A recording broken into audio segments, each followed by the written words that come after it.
CNN American women's basketball player Brittany Griner was found guilty of illegally importing drugs into Russia and received a 9-year prison sentence on Thursday. Her conviction has sparked questions about whether she is being used as a pawn in Russia's conflict with Ukraine. From 2009 through 2013, Griner was a standout player for the Baylor University Lady Bears basketball team. She has been a player of the Phoenix Mercury since the 2013 NBA draft, but she has also performed in basketball competitions in China and Russia. The Khimki City Court's Judge Anna Sotnikova imposed the ruling and fined Griner 1 million rubles, or roughly $16,400. She said that the court considered Griner's partial confession of guilt, regret for the act, state of health, and charitable causes.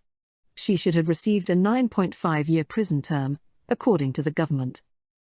The 31-year-old was arrested at a Moscow airport and convicted by Russian prosecutors of attempting to smuggle less than 1 gram of cannabis oil in her luggage.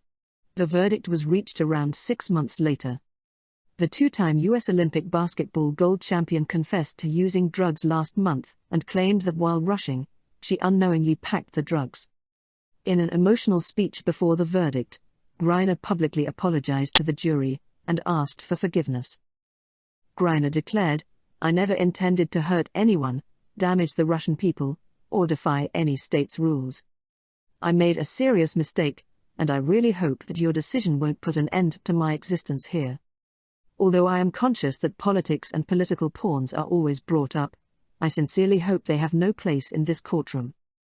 I want to repeat that my intention was not to violate any Russian laws. I didn't mean to. I didn't plan or collaborate to do this crime," she said. Griner said to a CNN producer as she left court after getting her sentence, "I love my family. The diplomatic situation is more urgent now because of the infamously dire situations in Russian jails. However, there are also particular worries about how Griner, a gay man, is treated in a nation where homophobia is pervasive." Last month, representatives of the Biden administration proposed exchanging Victor Bout, a Russian arms dealer who was detained in the United States, for Griner and Paul Whelan, another American who was being held in Russia.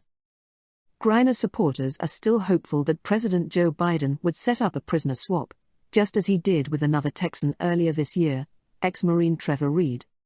After the decision, Biden gave a statement. He said, "Today, American citizen Brittany Griner received a prison sentence that is one more indication of what the world already knew: Russia is wrongfully keeping Brittany.